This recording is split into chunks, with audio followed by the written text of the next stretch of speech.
This year, 2010, I wanted to do a lot of sambo competitions and get out there and compete. And I was like, really, I was all ready to go. I had hernia surgery back in, I think it was the summer of '08. It kind of put me out of hard training for a while. And I was starting to feel really great.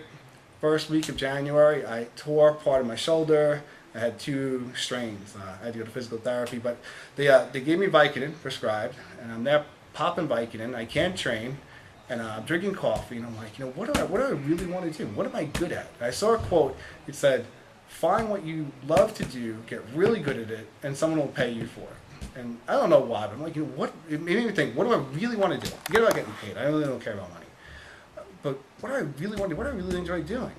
I enjoy competing to a point, but I really enjoy helping people improve and get better that want to compete in sports. Taking what I did with my student Jeremy Pizer and Ben Sires. They went from wrestling background or just martial arts background to doing an amateur fight. And they were really prepared and well prepared and went in there and did really well. They did great. I'm like, I enjoyed that process of it. I'm like, can I do it on a scale bigger than that? Can I do it with 10 guys, 20 guys, and then I was reading about how there's people out there that can't afford training. They can't afford $150 a month, $200 a month. A college student, someone 20 years old. I mean, unless the parent's going to pay for it, where are you going to come with that money, I mean, some of these guys, they work in like beer distributors and make like $8 an hour. I mean, how many hours you have to work part-time to pay for a month of training, It's different if you're making 60 grand a year, you can afford that, but, these guys, a lot of them can't. If you talk to them, they had to pay $350 for 2 years of training with gear, and a lot of them had trouble coming up with it, To me, I'm like, are you kidding? But I was like, listen, a lot of them like, dude, pay me little by little. I don't care. I gave them the equipment. Some of them just gave me like a down payment, and that's with like a month to get up the cash. So, So not that I'm such like an idealist and yeah, for the cause. I'm really not. I mean, I don't want to be a sucker either, but I want to give people a chance to do it. I wanted to make a project out of it, and I wanted to put my time, my heart and soul into it, and really make it something worthwhile. And if one of these guys makes it pro to a decent level, that'd be freaking awesome. Mm-hmm. If they make it to amateur and fight and they get something out of it, that'll be great. That'll be nice. Yep. So right now, so you mentioned $350. So these guys, you put up. You want to know what they got? Well, you put up basically an ad on Facebook, right? Mm-hmm. and Google ad and so to attract the team, and a lot of these guys thought actually there was some kind of scam or something going on. Yeah. But yeah. Well, you were in there when I did that. Yeah. I said at the end, I said to the guys, how many people when they heard about it asked me if it was legit? Not thought it. Asked me, is this legit? And half the room, they're like, half the emails I got, legit? Question mark. And then like it's like, yeah. That didn't sound good. Well, it's a great deal. So these guys paid $350. They got gloves, headgear, and 2 years of training, all for $350 with no monthly top fees. Quality gear. No monthly fees. They're not paying for anything. Anything that if their gloves break down, they have to actually buy new gloves, whatever. But no, they don't need to buy anything or do anything, pay anything really. They have to show up and train. If they don't show up and train, a minimum of 8 hours a month, which is nothing,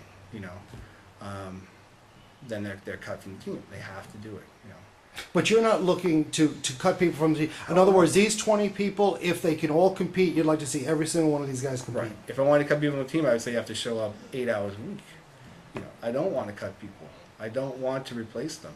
I want them to each of them be able to progress to a point where they can compete in, grappling tournament, maybe a sambo match, and then an amateur MMA fight. And to do that, I mean, you have to show up and train and do it. But I don't want to cut people. Definitely not. And some I of didn't these pick guys, anyone that I thought wouldn't be around in 3-4 months. And I noticed that there's some of these guys are novices. Mm-hmm. They don't really have any training of any sort. Right. And others seem pretty skilled out there. Right. We have a couple of jiu-jitsu guys that are pretty decent. They know how to move their hips and get out of hold downs and stuff. But there's other guys that we didn't really do that much punching today on camera, but they don't have a lot of power or form. They need to develop that. That'll take time. They have to be well-rounded. You know, we have a few wrestlers, but you know, most of the guys don't have wrestling experience. But just learning how to shoot and do all the takedowns, and that's going to take a lot of time too. You know. Right. So this is a big project for you as an instructor, as the head trainer here. You know, whipping these guys into shape, because before you step in that cage, you want to be fully prepared. You know, my plans in life for the next 2 years are this. That's it. I'll be here. I was going to go on vacation. I'll be here like every day for the training and doing it and going through the drills and sparring and rolling and everything with them. And you know, and hopefully, I mean, you know, I've never fought pro. I mean, I've trained with some pro fighters, but I'm not trying to be something I'm not. I mean, I've fought amateur. I've taught martial arts for a long time. I've trained my whole life. And you know, I've done pretty decent in Sambo recently too. But I can't say, hey, I'm getting one of these guys to the UFC. You know, I don't know. I haven't fought in the UFC yet. You know, I couldn't do that. But I fought amateur, and I've gotten guys to fight amateur. You know, to be good amateur fighters. Anyone can put gloves on, you know, mouthpiece, and go in there and maybe annihilate a guy who doesn't know anything or you know, get beat. But to me, that's might as well street fight. You know, you got to train and go through the process of it. You know, that's what I think I can do for these guys. And you know, if they outgrow the program, if they're so good and you know, knocking people out in training and tapping people out, then great, move on. Wonderful, great. You know, that would be awesome actually. You know? But, I want to take guys who can't afford it, who can't go into another school. They're not like super athletes where they're like, oh yeah, we'll train you for free to represent our team. No, I want to take guys with you know, who can't afford training in other places and decent athletic talent and get them to fight amateur. And they all seem to have that one thing in common, is the desire. They all look like they enjoy being here tonight and look like they're ready to do some hard work. Yeah, I think so, man. Ready for it. All right. Anthony Sansonetti, Team Renegade.